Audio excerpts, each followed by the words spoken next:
राम कथा के रस के तुम भक्तेरा सुमति धीर, आई सुवासन करिए प्रभु तेज पुण्य कपिवीर, लखन सिया रामचंद्र की जय।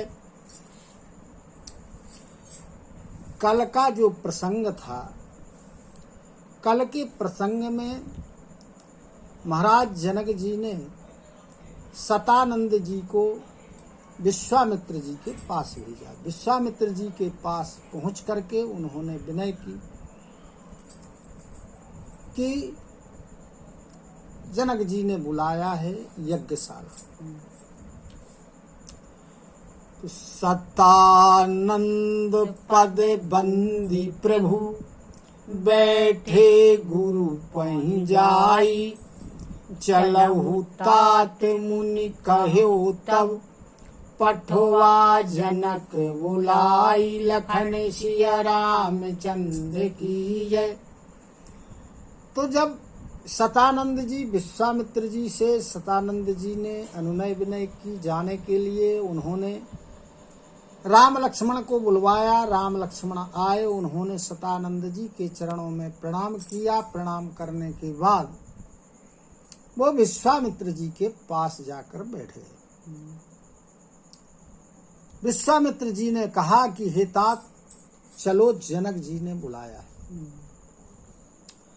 सिए स्वयंवरु देखिए जाई, ईसु काही धोम देई बड़ाई, लखनो कहा जस भाजनु सोई, नाथ कृपा तव जा पर होई।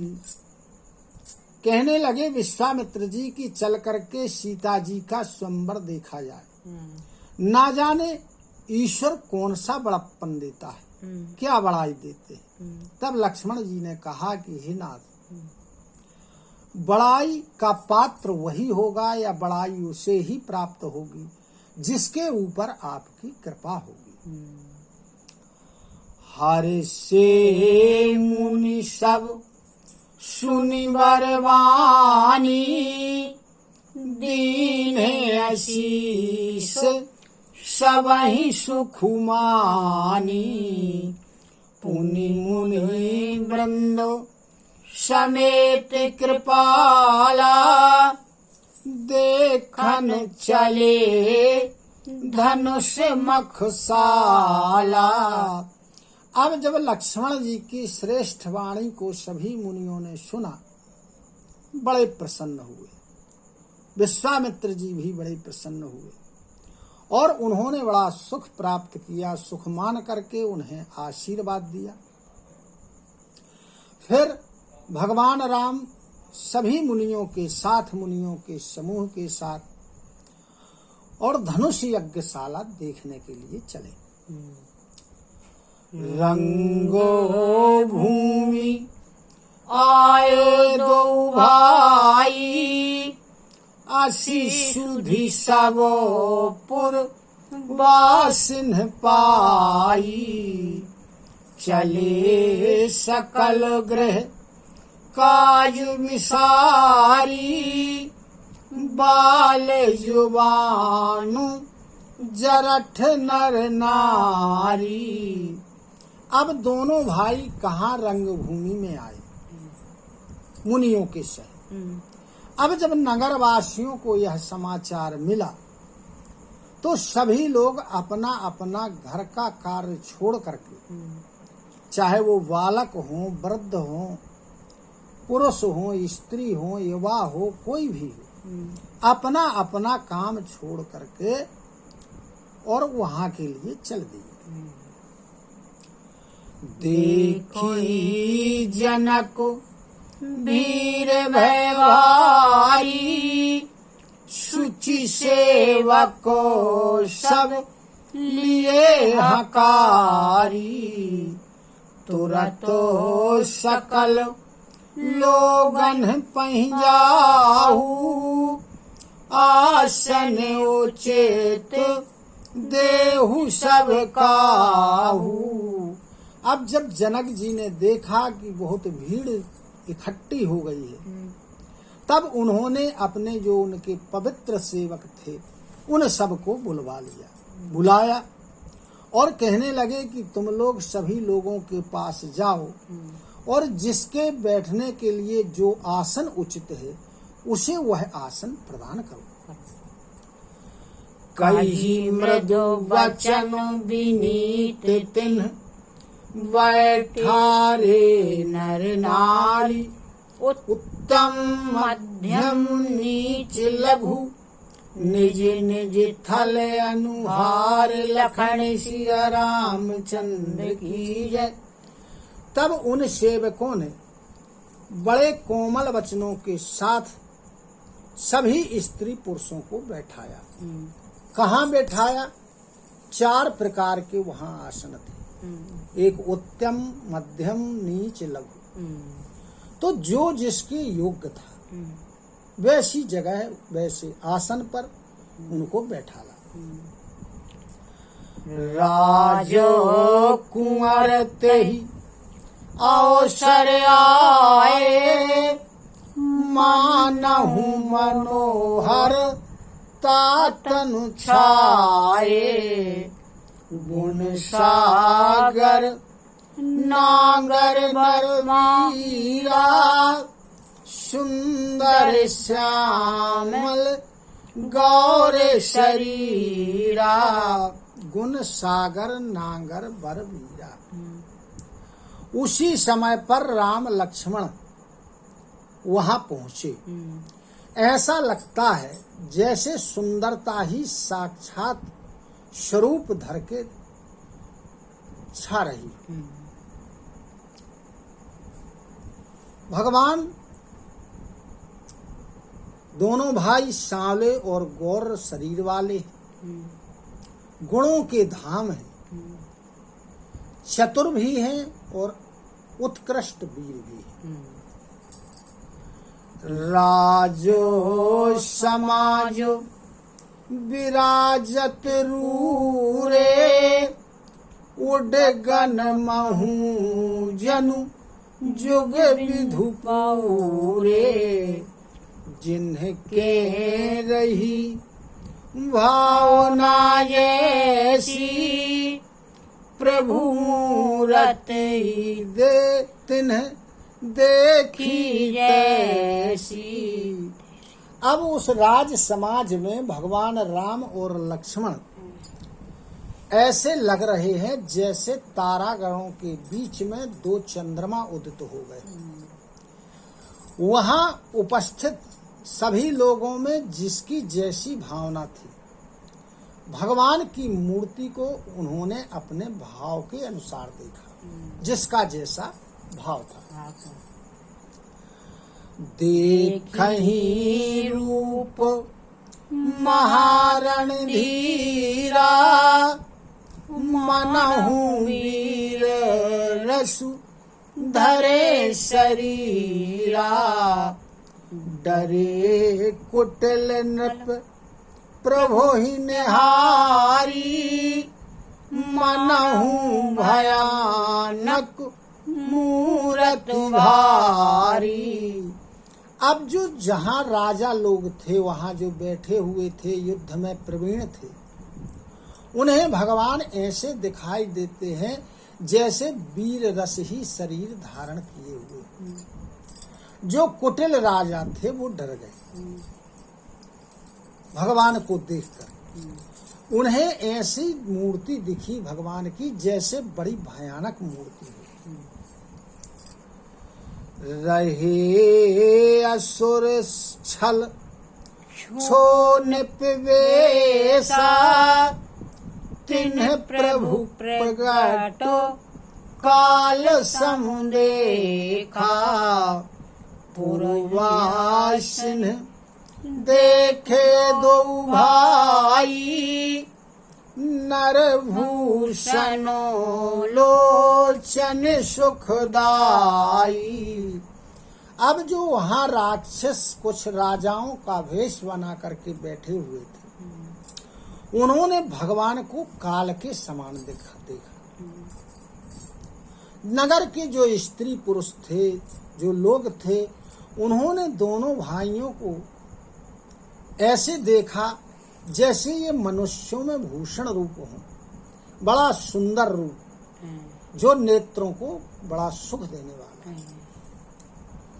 नारी बिलो कहीं हरस ही निज निज रुचि अनुरूप, जनु सोहत श्रृंगार धरी, मूरति परम अनूप लखन सिया राम चंद्र की जय।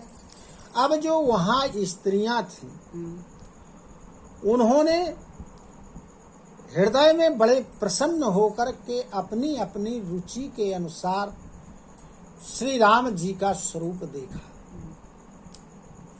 ऐसा लगता है जैसे श्रृंगार रस ही परम अनुपम मूर्ति धारण किए हुए।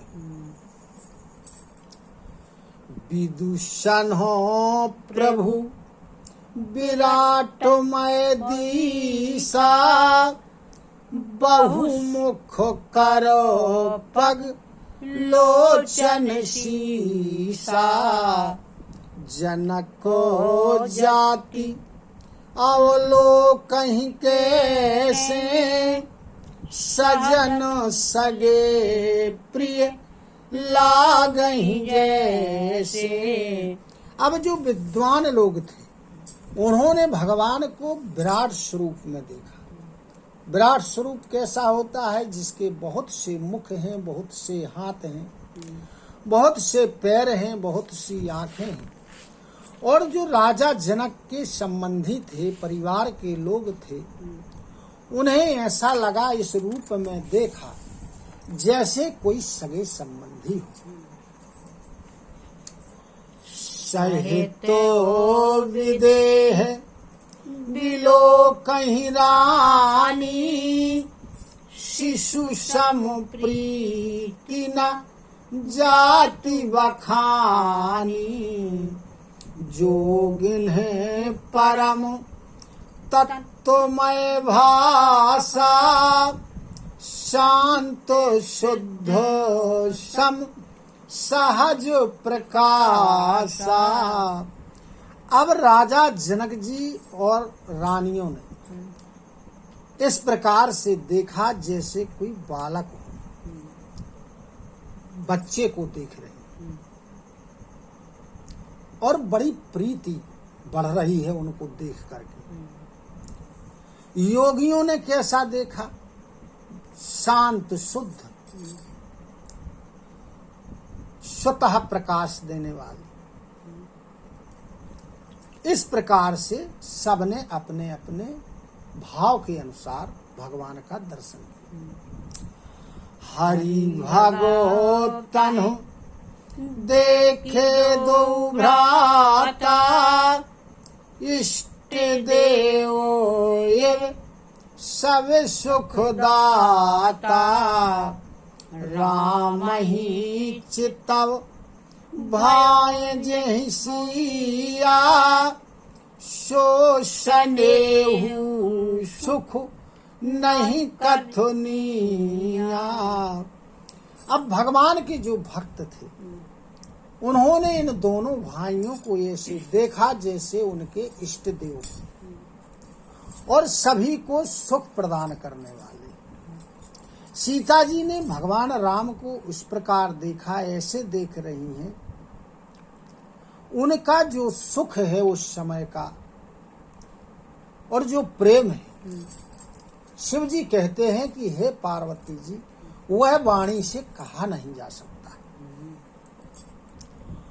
उरे अनुभवती न कही सक सो, कवन प्रकार कहे कवि को,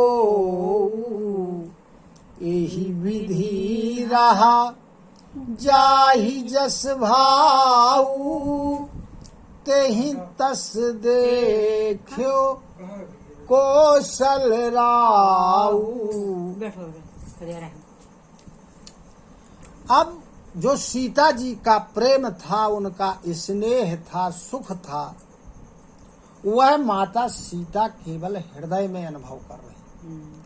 उसका मुख से शिव जी कहते हैं कि वर्णन नहीं किया जा सकता है, सीता जी भी उसे नहीं कह सकती। तब कहते हैं शिव जी कि कोई कवि कैसे उसका वर्णन कर सकता है। इस प्रकार जिसके मन में जैसा भाव था, जैसा विचार था, उसने भगवान का स्वरूप उसी प्रकार से देखा। राजत राज समाज महु कौशल राज किशोर, सुंदर श्यामल गौर तन विश्व विमोचन चोर, लखन सिया रामचंद्र की जय। जो वह राज समाज जुड़ा हुआ है, वहाँ इकट्ठा है, वहाँ कौशलेश भगवान श्री राम जी और उनके भाई दोनों सांवले और गोरे शरीर वाले उस राज समाज में इस प्रकार सुशोभित हो रहे हैं, जैसे सहजो मनोहर मूर्ति दो, कोटि कामोप माला घुसो, शरदो चंदो निंदक मुखनी के, नीरज नयनो भाव तेजी के। अब कैसी मूर्तियां हैं दोनों भगवान राम और लक्ष्मण की, कि जो स्वाभाविक रूप से सहज है, बिना किसी बनाव के, बिना किसी श्रृंगार के, मन को हरने वाले। करोड़ों कामदेव भी उनकी उपमा में छोटे पड़ते हैं। उनके मुख कैसे हैं? जैसे शरद ऋतु का चंद्रमा होता है। कमल के समान नेत्र हैं, जो मन को बड़े अच्छे लग रहे हैं। चितवनी चारु मारे मनुहरोनी, भावती हृदय जाति नहीं वरोनी। कल कपोल श्रुति कुंडल लोला, चिवुक अधरो सुंदर मृदुओला। अब जो भगवान की चितवन है, ये सारे संसार के मन को हरने वाली, यहाँ तक कि ये कामदेव के मन को भी हरण करने वाली, और इतनी हृदय को अच्छी लगती है कि कहा नहीं जा रहा है, जिसका वर्णन नहीं किया जा रहा है। अब भगवान की जो ठोड़ी है, होंठ है, उनकी जो वाणी है, उनके कानों के जो कुंडल है,